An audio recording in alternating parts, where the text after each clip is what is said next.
Your referee is Adam Sawyer, and the bout is scored by Nakapan from Beta Academy. This bout is brought to you by Modelo, brewed for those who fight better, and ABC Supply, America's largest wholesale distributor of roofing. All right, Adam Sawyer will be the referee for this event as we get the cage girl around, and she'll make sure. Now, listen, things are a little bit different, like you just talked about with the time and how things are going to work out here. Come up, shake hands. We're going to get the seconds out, and then when you're going to have to walk us through the grappling event, because those at home are really looking forward to the MMA thing. Yeah, absolutely. Well, this is a real great privilege to see two high-level grapplers. Immediately, Zach is going to pull guard, and Sam wants to he wants to get that knee in there, and he wants to work for a pass.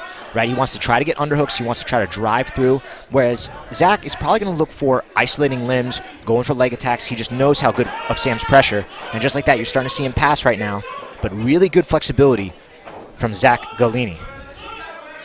Sam will be on top. He's all in all black. Both fighters in all black. Try to keep you updated on who's who here. Adam Sawyer, the referee for this event. Now, Adam's been around a long time, can do the grappling events, can also do the MMA events. We have great referees and great officials here throughout the Cagezilla events here at 67. Live from the Salisbury Center, every time you show up here, Charles, things change up a little bit. We're getting ready to remove some things. We're going to double up the size of the event center, so the next time you show up, this place will be twice as big. So we'll get more people in here. As it gets colder, of course, more people come out. It's up to get folks to come out in the summertime. But as we get going here on 67 with the grappling event, Sam kind of taking charge here, right? And I say he's taking charge, right?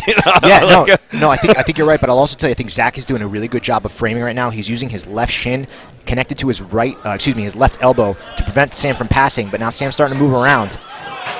And right here, Sam's going to look to throw that leg over, but he thinks otherwise to reset. One of the difficulties in commentating grappling is that it happens so quickly. So right. It's almost like closer to commentating golf than it is MMA, right? Golf is so fast. Well, the reason I say that is because you're responding to what occurs, whereas in MMA there's a little bit more prediction. But right here, we see a good setup. Sam's got the knee forward, and he's got double unders, but I'm really impressed with Zach's ability to maintain guard here. Now, Sam is 4-0 in the MMA world, right? So at some point in time, are we going to see Sam fight again? Yeah, absolutely. You know, he's on a contract with Fury FC. He's locked into that contract, but as he passes side control, I know he's looking, and he immediately takes the back. He's looking for more opportunities to compete in MMA as well.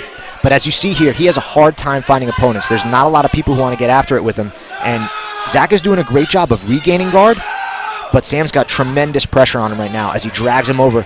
He really wants to get that other hook in. You see his left foot being pushed on the hip. He wants to drive that in and then flatten out Zach to really secure the back control. Zach Galini, he's on the bottom here as Sam Kilmer is taking charge of this grappling event to kick things off here at Cagezilla 67. And, you know, one thing to note here, you hear Yunus Abisoror, another Cagezilla veteran who just made his pro debut recently in Sam's corner. And Sam, I believe, is up right now 3-0 as he got points for that side control pass, but since he has not yet gotten in that hook, he just did right there, he hadn't yet been awarded points to the back tape. He did just get 4 points right there. Adam Sawyer ruled it as he got the hook in, and he's looking to secure a choke, and he's just putting a lot of pressure here on Zach, who's doing a great job, though. He got the hook out. He's working well.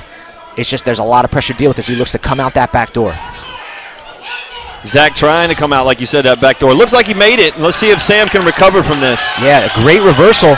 And now all of a sudden, it looks like he's working his way to take the back. Sam in a little bit of trouble right here. It looks like Zach's got did a great job of pinning that leg. Sam wants to rotate into him, but Zach has been all on his back, really impressively.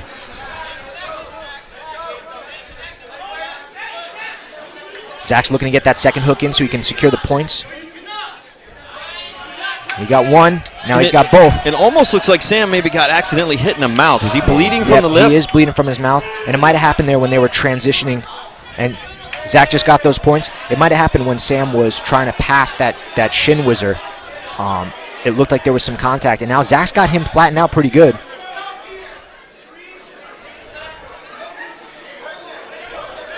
So now they're going to reset. Sam was entwined in the cage, so what they're going to do right now is going to reset from the same exact position in the center of the cage. Again, if you touch the cage in this rule set, it is ruled as out of bounds. Right. They wanted to prevent that MMA wrestling style. So Sam has to lay back down in the same position. This is a little bit of the high school-ish kind of look here. Right, it's very similar to high school wrestling or collegiate wrestling, where if you go out of bounds, you're going to retake that position.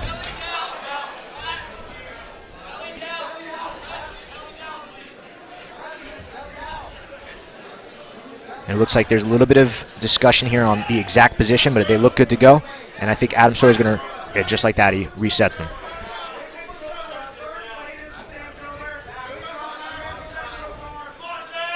Zach Gallinini, he's on top here. He's taking control of this event. I saw a couple of times where he's gained some points up on Sam Kilmer, who is on the bottom, belly down. You heard some of his seconds yelling from Zach's corner, belly down, wanted to make sure he was in the exact position as he got there before, just because the cage is in the way. Remember when this happened before, we had a big, huge mat and things looked a little bit different. But I saw this happen 2 or 3 times even with the mat. Yeah, absolutely. You know, in that Copa Elite tournament, it was a very big, wide space. But again, as soon as you start to go towards that edge, it's an elevated surface with no barrier. The cage prevents you from falling outside of it. So it's just a different, it's a rule set that's been adapted here into this MMA setup. But Zach right now has got the leg across. He's looking to try to turn in, and Sam's using that ability to turn him down, and now he's resetting. He's on top now. And Kilmer's going to look to immediately pass. He's driving that knee in, but Zach is doing such a good job with that left knee, left elbow frame. 5 minutes left to go here in this first event here for Cagezilla 67, which is a grappling event before we get to the MMA fights.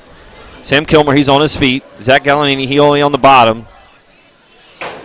Zach's good transition there. It looked like Kilmer was able to just kind of muscle him over into side control, and he did get the points.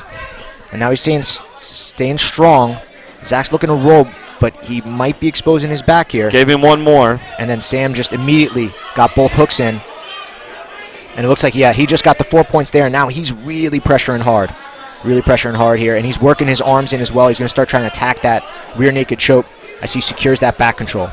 Right there, you saw that shin go across Zach's waist, and then Sam locked it in. That is a body triangle, and that's going to be really difficult to get out of. That puts a lot of pressure on you, but it can create some fatigue as well. If you're on the receiving end, if you're the perpetrator of that, your legs will get tired. You're squeezing them very hard that whole time. Sam really putting some pressure on him here, and if he could get that thing locked in. Zach doing a good job of tripoding here a little bit. He's got to be a little bit careful of his neck, but this is going to make it even more difficult for Sam to hold him in place.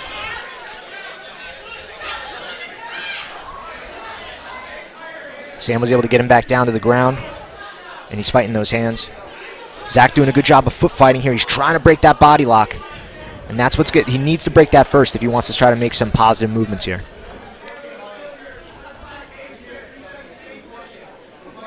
Really good neck defense, though. Protecting his neck is Zach Gallinini. 3 minutes, 30 seconds left.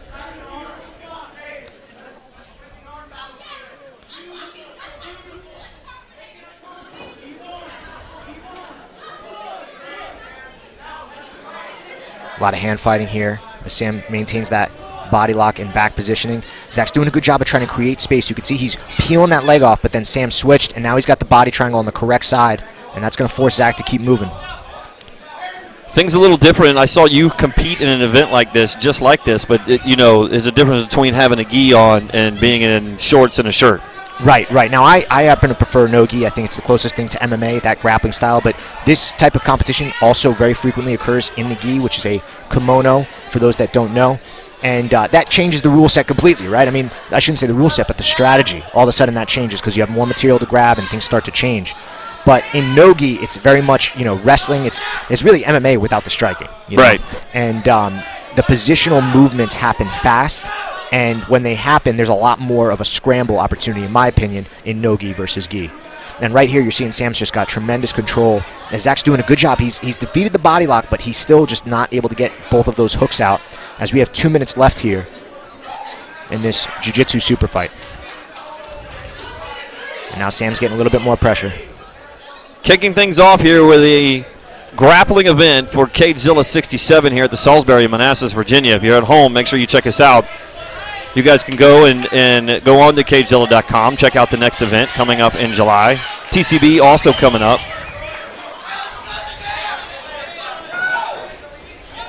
Mouth fighters up top now. This is a little different. We didn't see this yet. Good duck under from Sam. Zach did such a good job to get up to his feet, and then immediately Sam was able to out-wrestle him here, and they end up in a difficult position right now. Sam is over the shoulders, but Zach's got a good head position, but Sam has the underhook, which is preventing Zach from escaping, as Sam's going to try to transition to the back here. You're going to see him get one hook in. You want to get the left, but Zach did a great job of blocking that. And with just a minute left, just over a minute left. Ooh, Zach just did a great job hitting a duck under himself. And now he's trying to take Sam's back.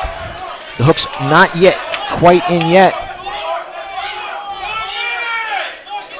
But he just got that hook in there, and he got the points. And now Zach is really putting the pressure on. He's fighting that neck. Boy, Zach has really turned this thing around on Sam. You know, multiple times throughout this fight, Zach has done such a good job of, escaping the jaws of defeat and immediately countering and making something happen. And it looks like he's almost under there. Uh-oh.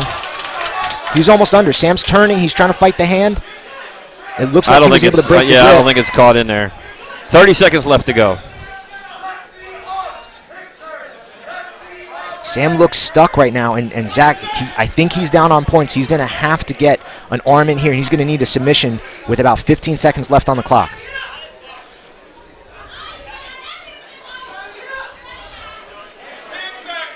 Zach's going to try to go for this head and arm choke right here.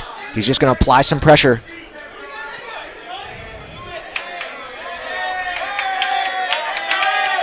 And that's time. Wow, good event here to kick things off at Cagezilla 67. Sam trying to figure out a way to be able to fight for us, and I guess this is one way to get it done.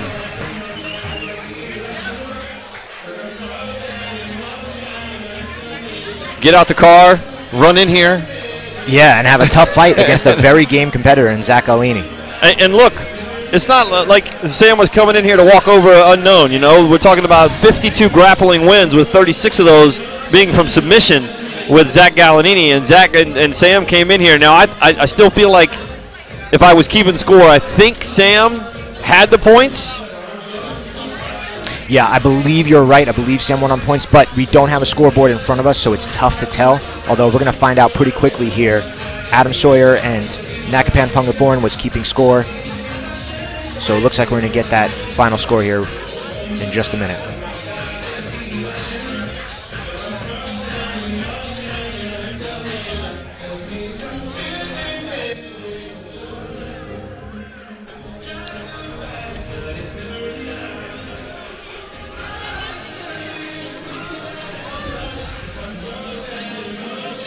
Trying to figure out some points here. We can lose.